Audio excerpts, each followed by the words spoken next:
Hello, this is Calvis. Today I want to show you an application that is a finance management system for an institution. So here we can log in. So this is the progress bar. Okay. So we are being welcomed to login window. So this is our login window. You need to select the Ipsas and then put the username, then put the password, then you put the code. All right.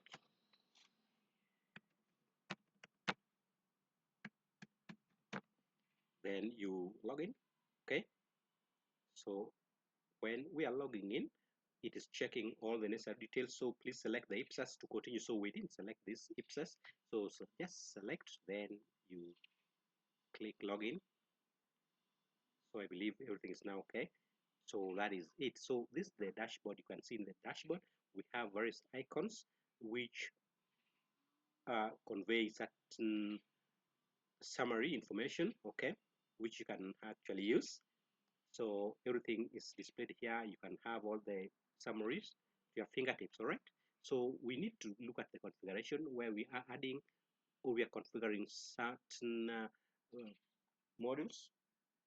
For example, here we add classes, streams, students, accounts, fee structure, voted per group, voted fee per group in batch, okay?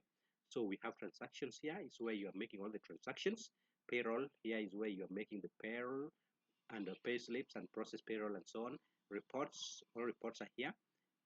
SMS service, this is where we can use it to send a short message to parents reminding them of fee balances. These are settings we have to make. These are different aspects of the file support about logouts, user guide, exit. So if I may take you through in the configurations, classes, you can add the classes in your school or in your institution. So classes, you can even come here and click on this classes, then you continue like that. So you add the classes in your institution. As you can see, the classes that you add them, they display in this particular grid. So you just add the classes, like for example, grade 8, okay. Then the description, maybe grade 8, CBC. So any description you think is very relevant, then you add there. You add. So you can see we've added grade 8, as you can see. So that's how you'll be adding classes. Then we have streams, okay, or the fee categories, all the categories. So you have the class name, for example, the grade 8. So you add the stream name, grade 8 B, for example. Then you save. So you can see as you save, it's being added in the list. So that is how you'll be adding the streams under those various grades or various classes. So you can also add charts of accounts. Chart of accounts, this is where you have a group of accounts. It's having group of accounts. So it stores group of accounts in your school. So like you can see in my examples here, you already have cash at hand account, school fee income, accounts payable, accounts receivable, inventory. So all those are actually accounts. The types are here. Each account can either be in asset category, revenue, liability, and so on, expense and so on.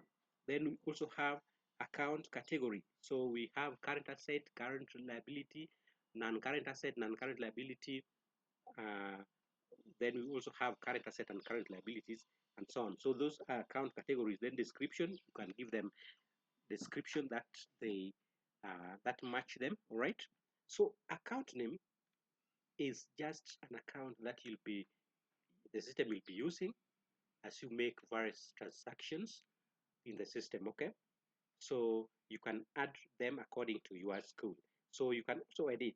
For example, this one, you can edit, can change the category. If you think it's not having a category, you can add the category.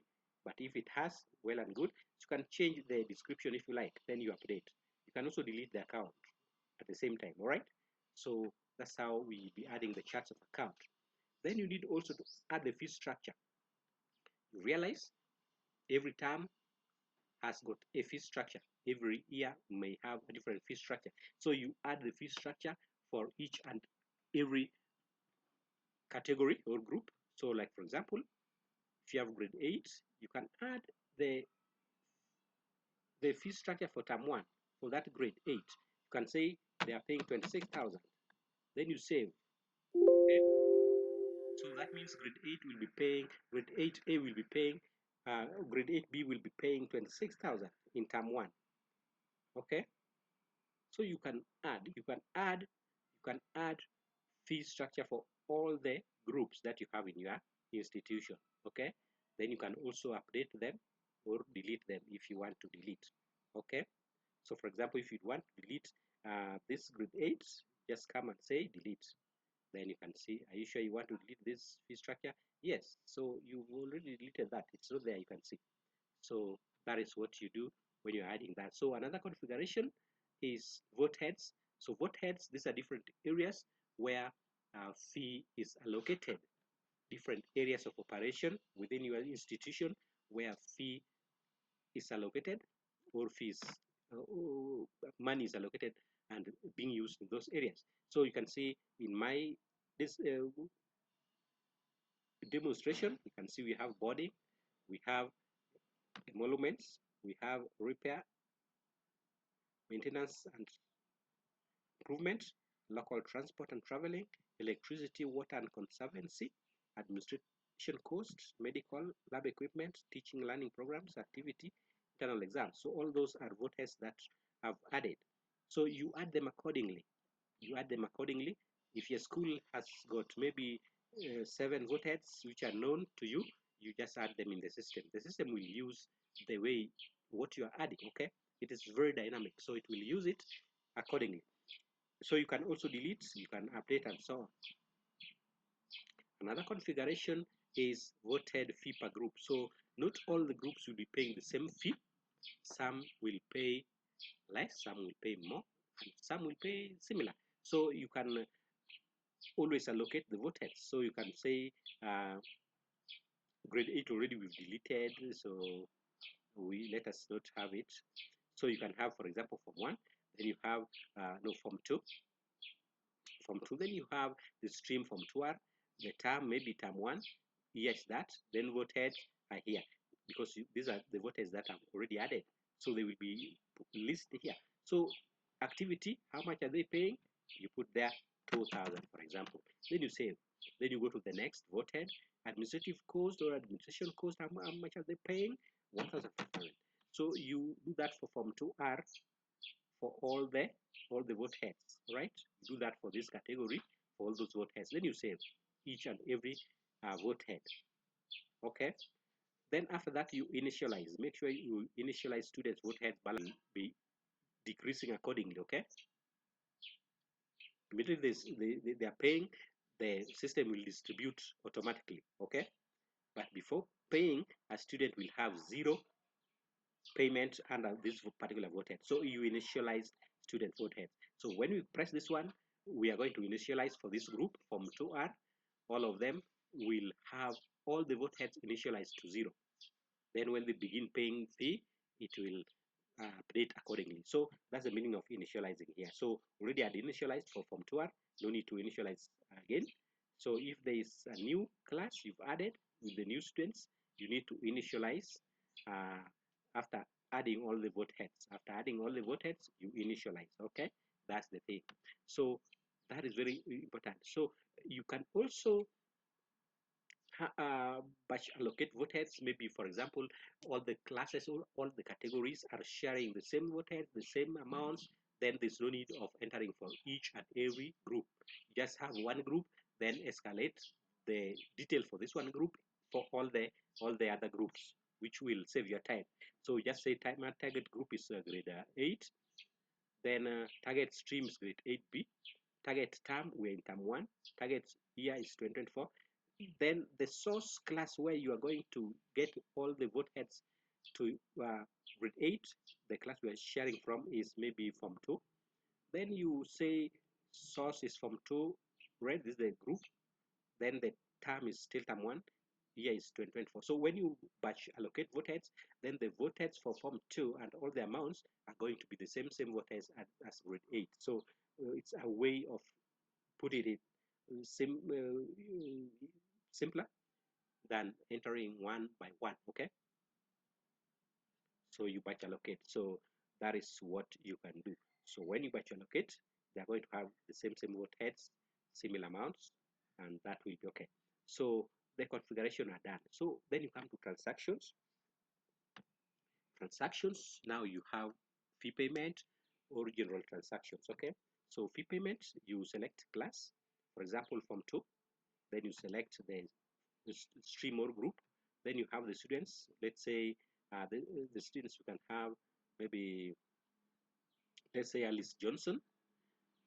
Term, we can have term 1. So the term 1 amount due for this student is 10,200 because that's the balance it's having in term 1. Okay, somebody who has not paid fee, for example, let me change to maybe David Morgan. You can see now it is 26 because this is the fee structure amount, 26,000. So David Morgan has not paid anything. So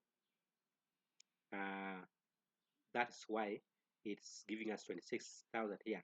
But the other student had already paid some amount. So let me just use that student was paid some amount. So this student admission is 1,200. So we are paying, he's paying, really the balance is 10,200 indicated there. So he's paying 2,100. He has come to pay that in cash. So cash account will be affected. So you select the account which will be affected. This system, whatever you are entering must be based on the international standards, the Ipsas. Okay, so the double entry concept must be obeyed. So which means whenever you are recording a transaction, it must affect two accounts or more. So it must affect two accounts. All right, so when the student has paid fee, so we are going to have the cash at hand, because the cash at hand account has increased in value because money has come in, so we have more cash. Okay, so cash at hand, because it's an asset account, is we are going to debit it because it has increased in value. So then the other account is revenue account, because the source, the income has increased for the institution. So the revenue account, we are going to increase it as well. Okay, so school fees income, this one has increased, revenue has increased, so we are going to credit it. So the system is going to credit it automatically, because this one is debit, the other one will be credited automatically. So the school fee income is going to be credited with the same amount because it is a revenue account, and increase in revenue, that one we credit, right?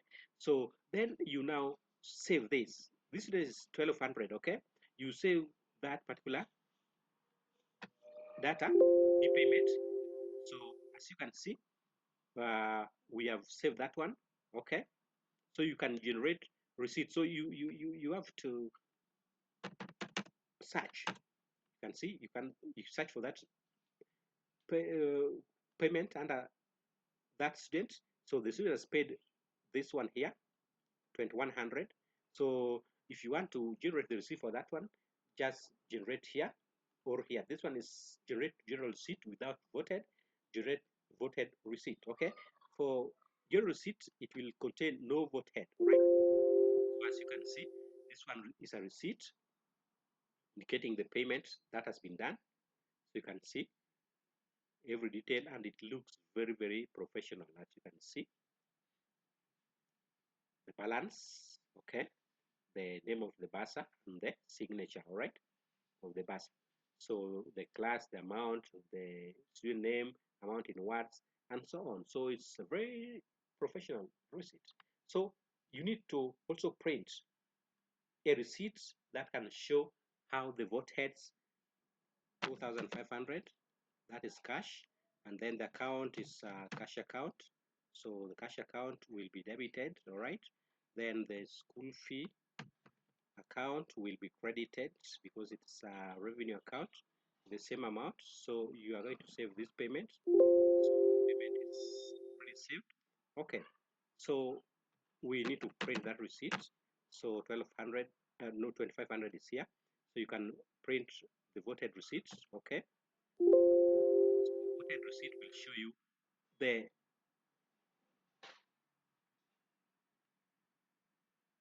balances in those vote heads. So you can see these students have been paying.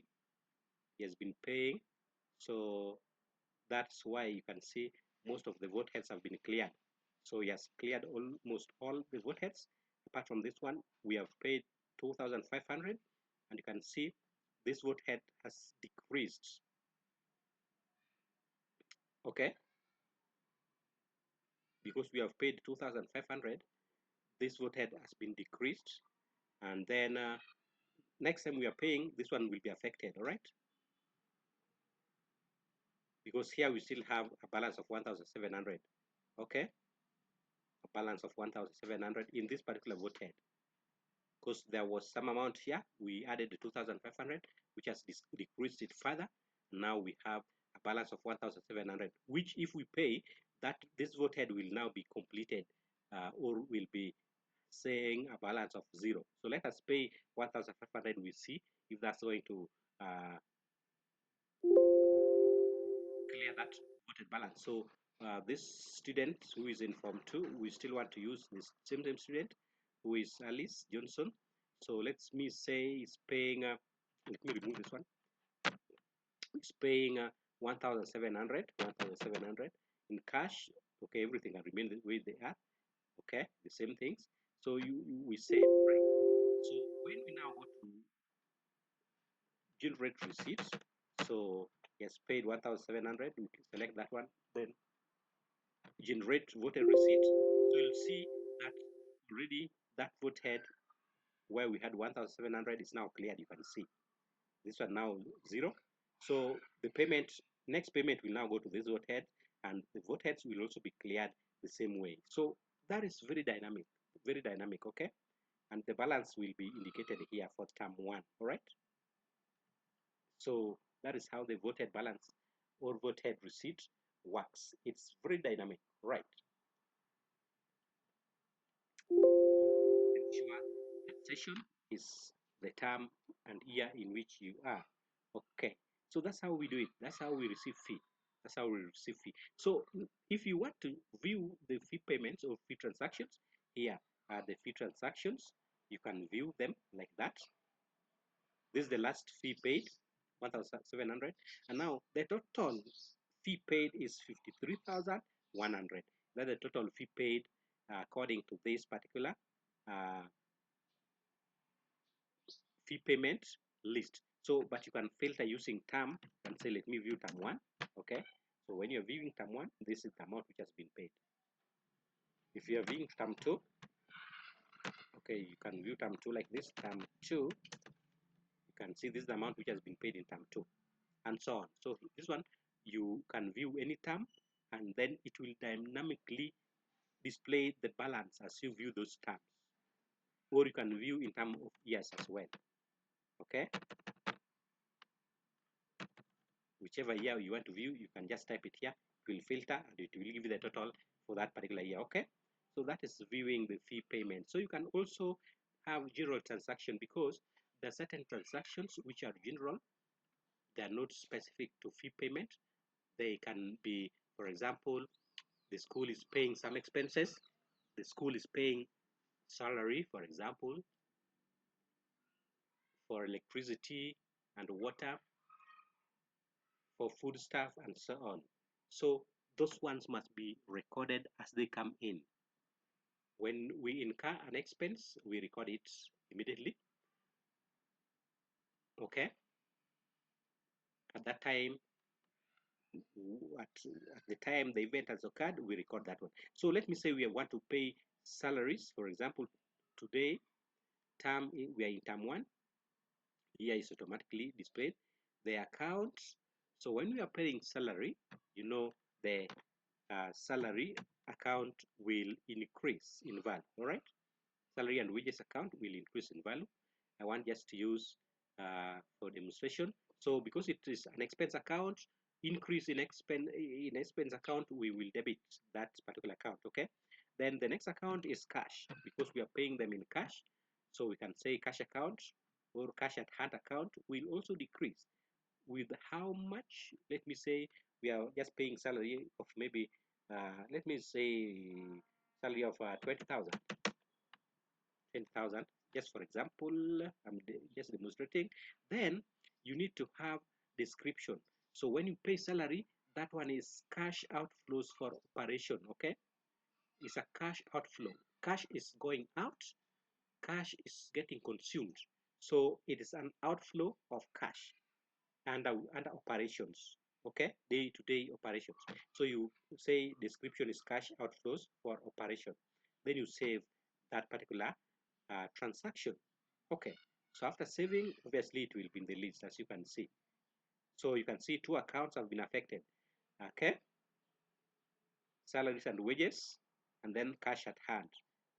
Okay, one is debit, the other one is credited.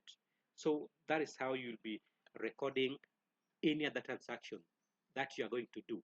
Whether it's purchase of items, you will have to ensure that you debit inventory, because items, maybe food items, it's increased. Then credit the cash account, because the cash is going out. So decrease in cash account, which is an asset account, you credit. All right. So that is how it works. So that's how you'll be recording transaction. Okay. Payroll, you need to have all the employees. You need to add all the employees. So how do you add employees? Full name, maybe Jacob uh, Limau. Description is a cook. Okay, or if we say secretary.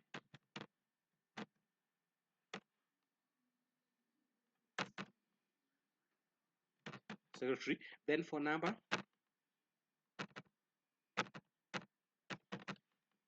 basic salary, let's say it's being paid 32,000. Okay, then we have joining dates. That's the dates on which he joined the institution. Let's say he joined in 2019, February 21st. ID number. Okay, payment mode, you can be paid on cash, bank, any other, but let me say cash. Be paid in cash.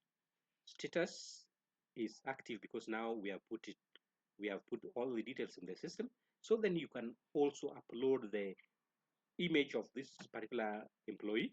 So you upload the image wherever you are keeping those images, just upload them. So we have uploaded the image of the employee, and now the employee is displayed here. When you save this detail, you find that it has been saved in the system. So the employee is already here, Jacob Limau. If you select it, you can see all the details are getting displayed, right? So you can select any employee here. Select this, it will be displayed. Select that. So these are some of the employees that are in this system, the data for those employees. So this is the one we've just entered.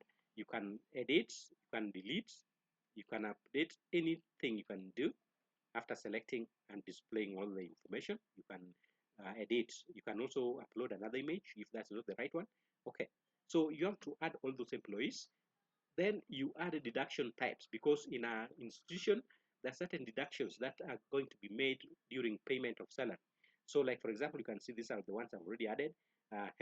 So pension, NSSF, NHIF, SHIF, pay, advance salary, emergency loan, soft loan, welfare, impress. So any other deduction that you want to put, just add it here. It will be captured, it will be used by the system. Okay,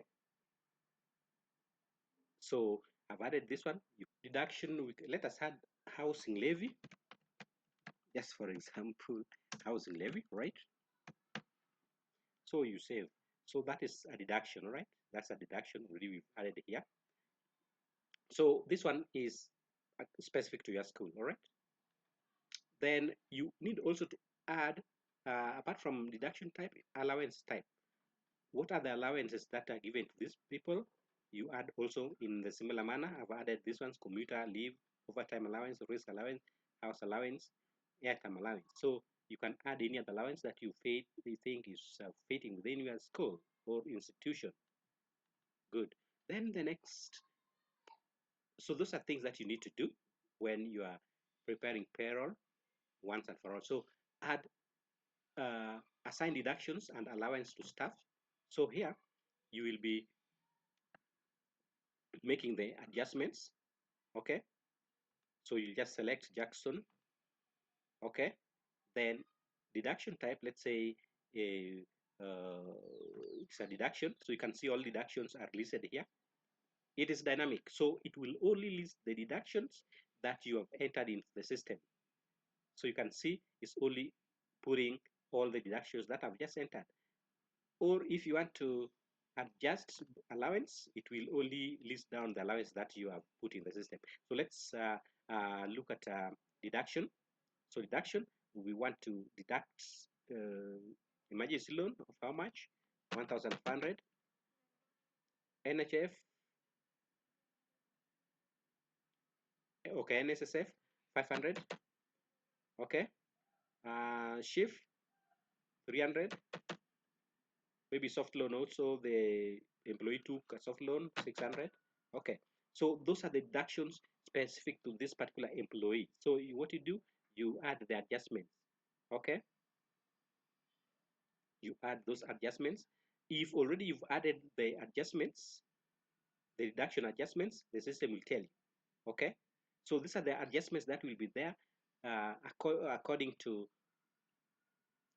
the what we have in your institution. If this person is going to pay this one for some months, then the setting will continue like that for some months. If you are going to change this one next month or the following month, you just come and change them accordingly, according to what is there on the ground. All right. Okay, so if you add the adjustment, and it's telling you both allowance and deduction adjustment already exist for this employee. Please delete existing adjustment to make new entries. Okay, so that means this employee already we've made for this particular month. This is a payroll for a certain month. So already this are there new employee here. I think this is the new one we have added. So let us make his adjustments so that those adjustments will be used during any payroll or during any payment of salary. So this person is just new. Deductions, we can say is going to be deducted. NSSF, maybe 500. Shift, maybe shift we can have 300. He has not taken loan, he has not done. So this is a new person, so we can say make adjustments. So you can see a new person. His adjustments have been made in terms of deduction. So what allowances do we give this person? Maybe leave leave allowance, maybe 1,000. Okay, maybe that one only. Okay, then you make the adjustment. So that is great. So those are the adjustments for that person. Okay, so you can as well delete adjustments. If you say delete, then this person will be deleted totally. Maybe you want to change, you want to alter the adjustments, you just delete the current adjustments, then you reset them. Okay, so those are adjustments. So you can see we put for this particular new employee. So we can now process the payroll. So after doing all those adjustments, all those configurations for payroll, you don't need to do it next month or the following month. Following month, now you just process payroll, then you pay.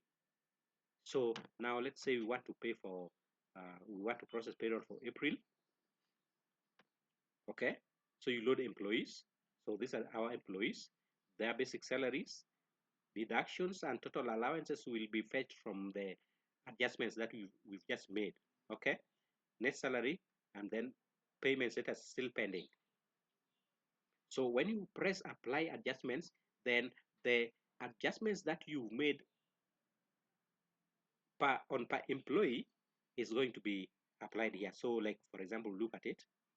So you can see all the adjustments have been made. These are the total deductions for the employees. These are total allowances from employees. These are now the net salary. So that means now you've actually made the adjustments. Now you can save this payroll. So you can now save the payroll and you can see payroll is successfully saved. And then after saving payroll, you will pay. You can pay immediately, or you can pay according to whichever date you want to make the payments. So let's say you want to pay. So now you come to pay salary. When you say pay salary, then all the status will change, okay, because they are pending, because they have not been, these monies have not been paid. So when you are paid, uh, status will change, and then the transaction, the system will ensure that we have the double entry as you make the payment. So pay salary, so you can see you can approve each one by one. You can select some, okay, or you can select all of them depending on what you have on the ground. If you want to pay all the salaries, you can come here, approve all, then all of them will be approved. So if you click this, you can see all of them have been approved. All right, so you can also deselect. You can also deselect like that. So when you deselect, the payment, the total payment is now 0. But when you select all, you can see the total payment for this month is 193,510. So that means this amount we are going to pay in form of salary. So when you now confirm payment, it means now the payment has now been done and the system has now taken this particular transaction. So you confirm payment. So you can now salary payment done successfully. So you can see all the paid salaries, we have highlighted them green. All right, all the payments have been done. So if you had selected some few, then you click on confirm payment. Only the ones which have been selected will be highlighted green, right? So when you say okay, then it means now the system has to take up the double entry concept as well. So it will take you here. Already you can see the amount is already here. So you only come here and put the date, the current date, and then the term, which is term one. Year is automatically there. Account name, because now you've paid salary, the salary account, or yeah, the salary and wages account has increased in value, so we debit it. Okay, then the counter account is now the cash account, which actually has gone down because you paid salaries in cash. So the description is cash outflow for operation, as you can see. Then you save that one. All right, so that is already saved. So that is what we mean. Repeated that. Okay, so all the salary payments, that's the process that will be done. So but so long as you put all those adjustments, you will be using them per month. Okay, so it is that just done once.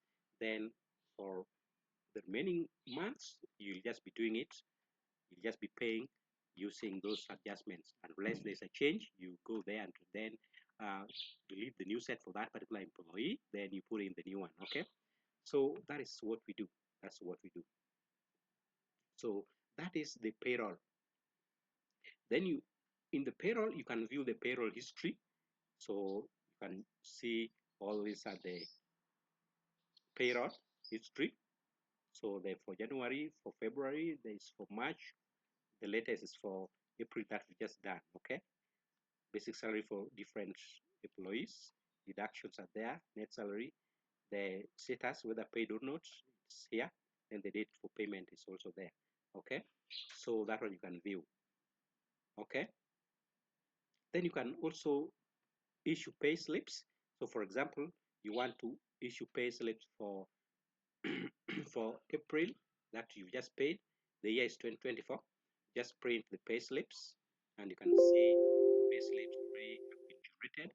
So you can only print them and then give them to the respective employees. Okay, you can see this one is for Joshua Jackson with this employee number. He's a security officer.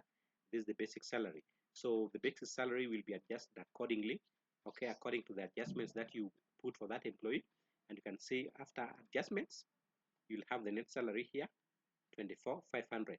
Okay, this is the gross salary when you have the allowances on top of the basic salary. You have a gross salary of 27 for that employee. So all the employees will have their pay slips. This is the next one, Queen Trojan.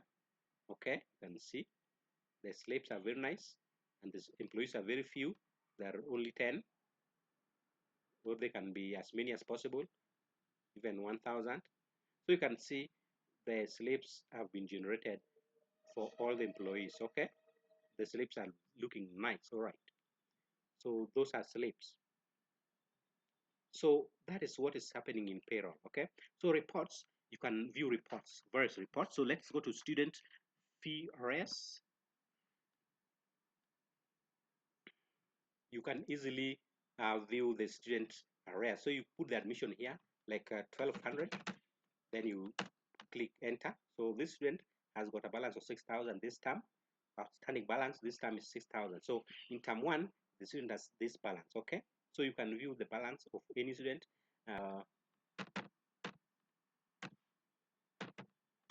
So you can view the balances like that.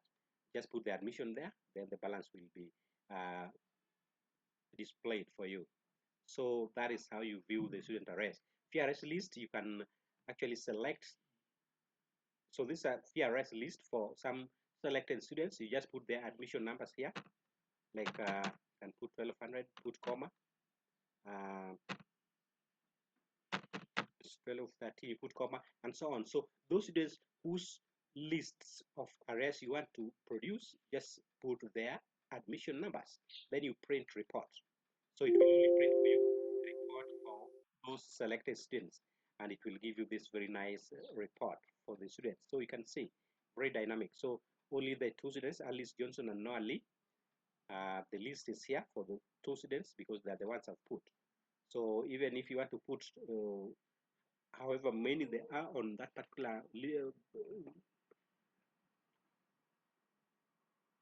rich text box, the students will have that long list still. So this is dynamic, it will fetch all the balances.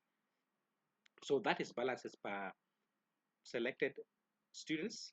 So you can also view students term fee statement. Okay, term fee statement. So put the admission number here, 1,200. You select the term, sorry, 1,200. Then you click enter. So you can see everything is displayed on a just a click of a button, not even a click. You just put enter, everything for that student here. So you can see the payments for that student, the total paid in term one, the total balance, the fee remaining unpaid in term one. You can see very dynamic. So this one can be looked at. You can just view it, or you can print the statement. So when you print the statement, we have this statement here for that student. You can see a very nice statement. So this is fee statement for that student, showing the paying all the payment of fee, all the events of payment of fee. You can see on this date he paid in cash. Okay, this amount on this date he paid this amount on this date. So all the dates the student has paid fee will be listed, and this one is this fee statement. You can see included the balances, the term fee balance and the outstanding fee balance is given there. The bars and the signature is given there. So you can see very nice. The statement, fee statement, will pick all the payments done by the students and giving you balances. Okay, so that is how you view the fee statement. Then another report is student fee statement in date range. So this one, you want to view the fee statement for the student in a certain date range. So you just put the admission number, then select the date range. So maybe you want to view from 3rd December to let's say 27th December. Okay, so that's the date range. So what you do, you print, and when you click print, already the list is displayed there, and also the PDF copy is already out. So this is the payment for that student in that particular date range. Okay, you can see fee student fee statement from 3rd December 2024 to 27th September 2024. So you can see it's very dynamic. It shows that title there and the details of the student and the fee payments within that particular range. As you can see, this date fall within those the range that has been given. So it will give you the total amount paid, all right, within that range. Okay, so that is fee statement within a date range. Then you can also look as a class fee arrears list. You want to know this class Form 2, year 2024, term 1, you click print, then it will display and it will also generate a PDF. You can see how it is dynamic and very fast. So this is the list for term 1, for Form 1, no, for Form 2, as you can see here, class fee balance list for Form 2. So you'll be able to see that each and every student, we have Alice Johnson Form 2, Form 2R, this is the fee paid, this is the balance, all right? So fee paid and fee balance. So the 3 students have paid and their balance is displayed. The rest of the students have not paid and their balances still remain the fee payable in that particular term 1. The amount paid by Form 2 is this one here displayed here. The balance for the Form 2 is also displayed here. So it gives you the balance for that particular class and the amount paid for that particular class. All right? Very, very, very nice. So then another report that you will want to see is list per category or stream. So you want to know Form 2, Term 1, stream Form 2R. Okay, we only have Form 2R. I didn't put many streams. So you print and you can see the Form 2R is giving us this particular list. So it's just like the same as Form 2 because we have only one stream, the one I've entered. So you can put as many streams as possible so that you're able to see how it generates the various streams or categories. So another report is fee collection summary. You want to see how fee has been collected in term 1, and you can see already it has displayed it on this grade. These are the classes we have. Form 2R, total expected fee, total fee paid, percentage collection is 8.82. Form 3 blue, total fee paid, expected and paid here, percentage collection 2.49. So the total expected is this, the total paid is this.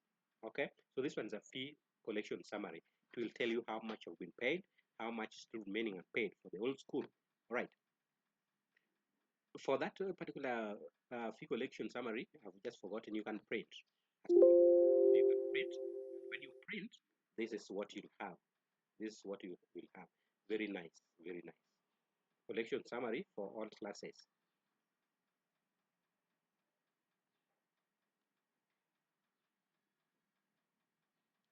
The next part is fee register. Fee register will simply tell you how those payments are done by each and every student in the whole school. All right, like this student Alice Johnson, let me widen this one. Alice Johnson Form 2 has been paying fee like you are seeing here in term 1, and this is the total paid and this is the balance.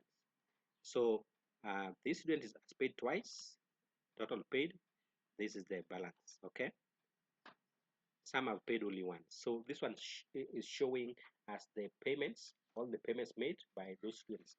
So it's a fee register. And this fee register as well, I've just forgotten, this fee register as well, you can also print it. You can print the fee register. When you print the free register, you can see this is the register. Very nice, very nice.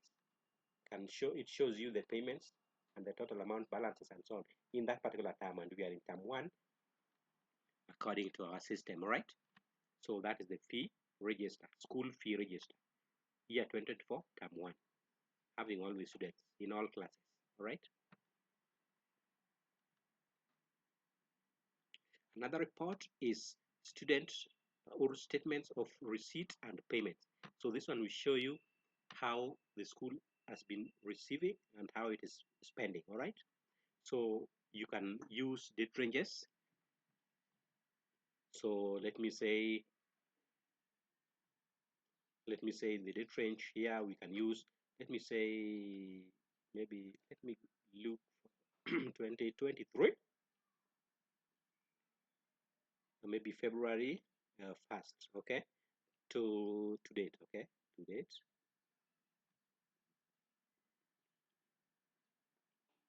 So select start date and end date for the financial year. So this for our financial year.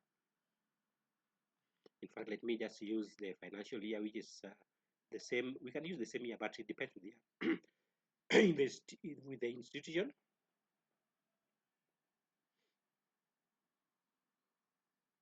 So let me just select 2024, 2024 January 1st to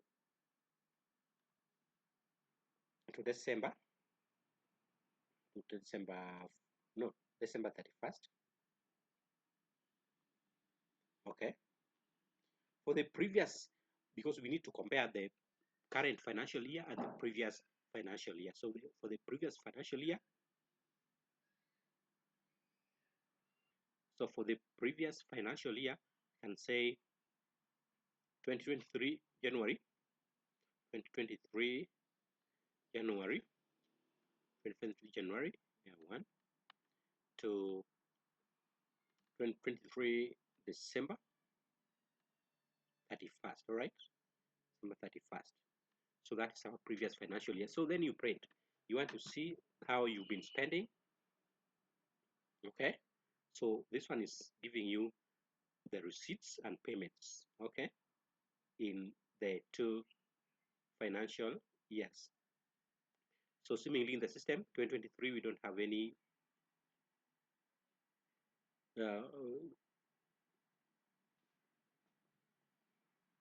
receipt and payments. 2024, the financial year, these are the payments that we have. You can see receipts, we have these ones, total receipts here. Then payments, we have these ones, then total payment, right? So surplus or deficits is normally receipt minus payments. You will have it here. So if you subtract, you should be getting this. So that is the receipt and payment, and then it will give you the time, here for the year ended 31st December 2024, right?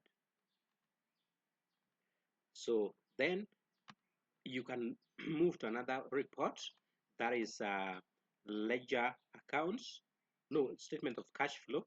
So this one will show you how cash flow is happening within your institution. So let us choose the financial period, the current one, 2024, from January 1st, okay, to 2024, 31st December. So that's just demonstration. Some institution will have their start date from July 1st, okay, to June 30th the next year, okay. So it depends with your institution. So for the previous year, we'll put 2023. So you just put what you are doing in your school.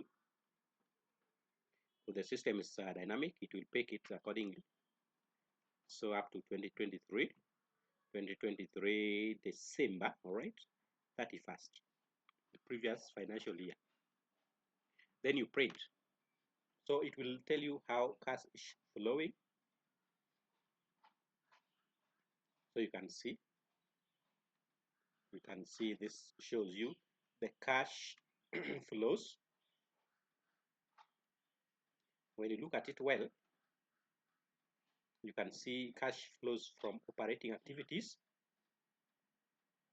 and the total receipt is here. Then for, also total payments is here. So cash net outflow from operating activities is this one here, because it is receipt minus payment. So you'll have this one. Then net cash inflow or outflow from operating activities, already it is that. Oh, cash flow from investing activities, sorry. So these are the investing activities. Acquisition of assets is 4,700. Proceeds from sale of assets, those are our investing activities. Some are zero, we have not done anything. Cash flow from financing activities, proceeds from borrowing loans, repayment of principal borrowing, and so on. We've only paid for that. It's negative, so this one's in bracket are negatives. That's the system, how it works. Then now you'll have the net increase or decrease in cash, and cash equivalent is this one. This is the amount we have now in that financial year. All right. So then it means if the previous financial year you had the cash equivalent balance, then that is what you put here, because it's what we are going to start with in this particular financial year. What was left in the previous financial year is what we are starting with in this particular current financial year. So 30 is what was left, the amount that was a balance in the previous financial year. So it is what we are starting with. So that's why we have here cash and cash equivalent at the beginning of the financial year, 30,000, which is this one here. It is cash and cash equivalent at the end of the financial year. The previous one was this, then this one is now this particular current year.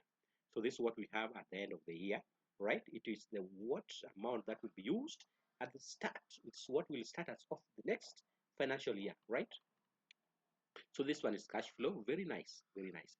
Another report that it will now generate for you according to all the transactions that you've been making. Another report is ledger accounts. So here you will want to see how your ledger accounts are doing. For example, you want to check from the start of the financial year, that is 2024, January 1st, up to 2024 December, right, which is 31st. So which account do you want to view? You can view all the accounts which you have put in your system. Let us view cash at hand. We see how it looks like.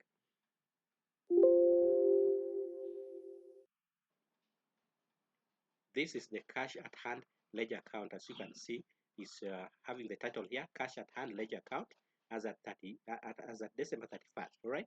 So by the end of the year, or by the end of the financial year, this is how your cash account look like. So this is how it looks like. So it depends with your transaction, right? It will depend with your transactions. Let's view another one.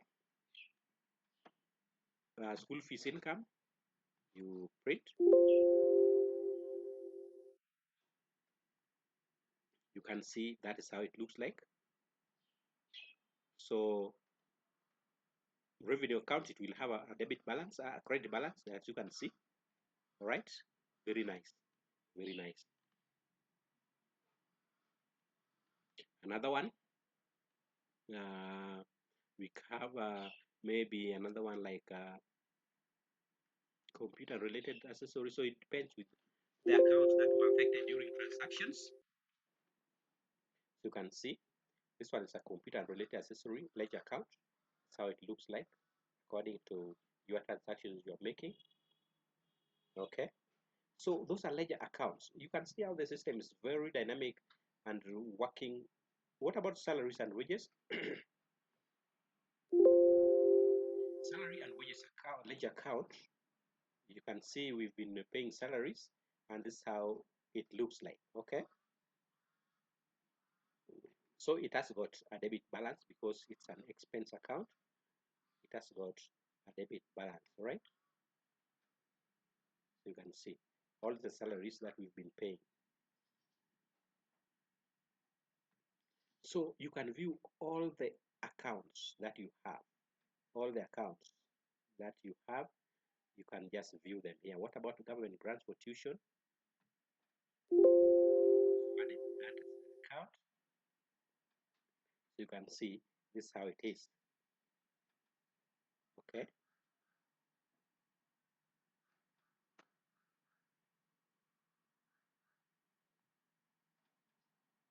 So they will depend on how you are making your entries, the double entry into the system. So you can view any, okay, and you can print all of them. So those are reports on ledger accounts. Then the trial balance. The trial balance should be balancing. If it does not balance, then it means there's something that is wrong in your transaction. So let us just check ours.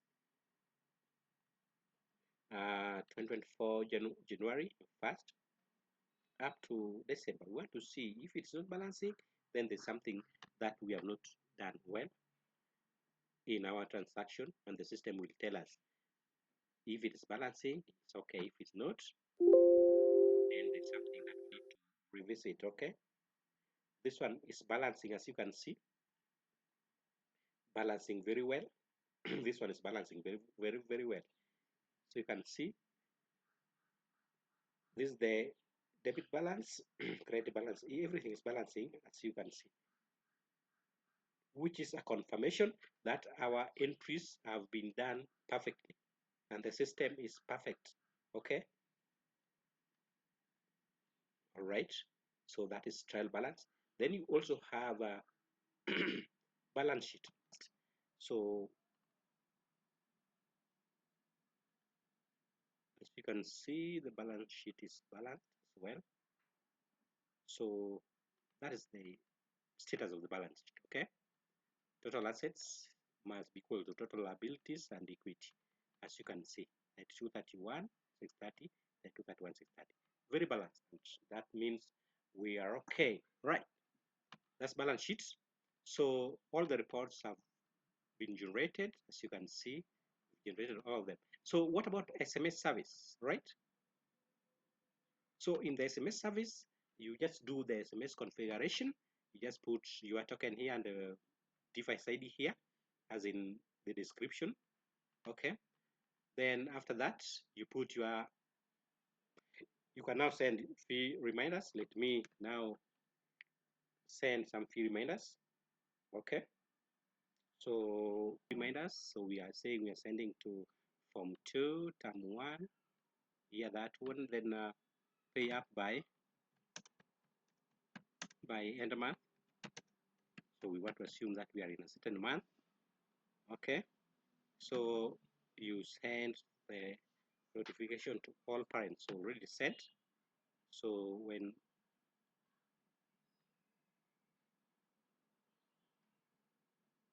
okay, I've received them.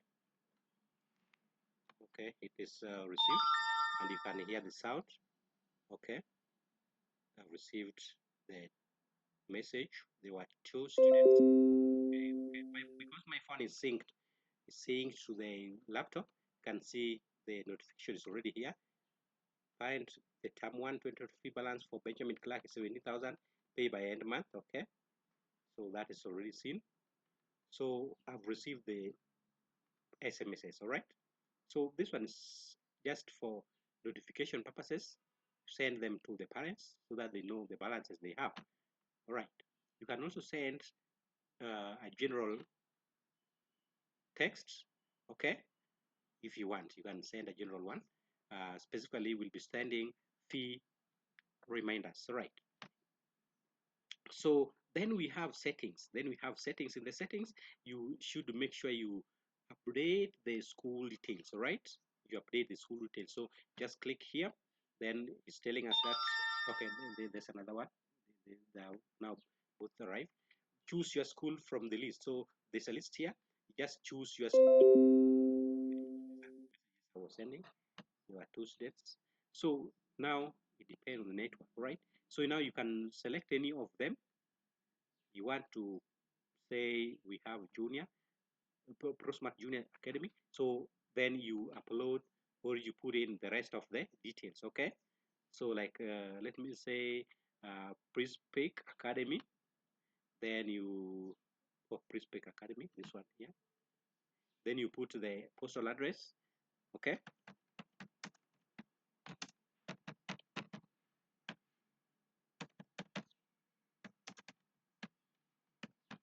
Put the your logo. I think logos, I have them here. So you upload the logo, right? So let me upload this one, the logo. So once you upload, it's going to be displayed there. Then you update. So operation successful. So that means you've already updated the school name, all right? So if you refresh from here, you'll see everything will change, okay? Refresh. So you can see everything has changed up here, at the side here, and so on. So then that's how you'll be doing that setting. Then school session, here you can change the term. Just put term 1, the year, the current year, then you save. So that will be taking care of the session. Then which other setting? Accounts clerk, you make sure you put the name of the buzzer. So the name, the currency also you put there. Currency like Kenya shillings or USD, whichever currency you want to put there, just put a symbol there. Then signature you upload, okay? Signature of the buzzer you upload, then you update. Then also we have previous financial year cash balance. Here you put the the balance in your financial year. Maybe you have left with 12,000. That is what you put there. It will be the beginning balance of the next financial year, right? So that's a setting. Is in the setting. Then promote students. Here you'll be promoting all the students to the next class. Okay, just say yes. Then all of them will be promoted. Then SMS configuration we've talked about. You will be doing it here. Okay, you'll be doing it here. SMS configuration. So there's no need of having it in the setting. So that's why it is deactivated there. Okay, then we have delete system data. So here we ask whether you want to clear all the data from the system. If you want to clear, just say yes. If you don't want to clear all of them or to clear data, say no. Right? Have cancel that condition. So then you have check for updates. Means if there is an update, the system will tell you. Then you have to update your system. Your application is up to date. That means there is no more update as at now. If there is an update, the system will tell you your application is not updated. Do you want to download? Yes or no? Then you download. Okay. So then file here we have support. We have support there. Just call just call us. Okay. Then you'll have all the necessary support that you may need. So that is how it is. That is how it is. Think let me log out. Okay, I've logged out. So that is how the system works. It's the best system you can have. Thank you for watching. Until next time.